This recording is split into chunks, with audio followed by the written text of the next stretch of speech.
ရေမတေယဘုရားရှင်ကိုယ်တော်မြတ်လက်ထက်တော်မှာယာတိဥဒုမှန်ကန်ပြီးတော့မိုးလေဝသညီညွတ်တယ်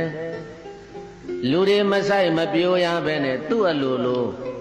တလေးစဘာပင်တွေကပေါက်ပေးရလိမ့်မယ်စဘာတစ်စိကို3ထွာရှိတယ်ဟေ့စဘာစစ်တစ်စိကိုဘယ်လောက်ရှိတယ်တဲ့3ထွာရှိတယ်ဘုန်းကြီးတို့ခေတ်ကစဘာစီတွေနဲ့နှိုင်းကြည့်တာဘယ်လိုမှကိုနှိုင်းလို့မရဘူး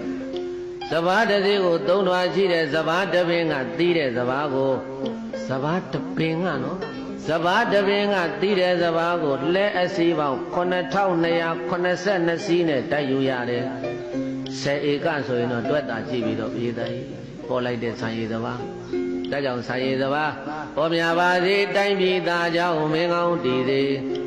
တို့ဒီကနေ့ခေတ်ကတော့ဆံရည်စဘာကလည်းသိတဲ့အတိုင်းကိုင်းဒီတော့အရိမတေယမြတ်စွာဘုရားရှင်ကိုယ်တော်မြတ်ရဲ့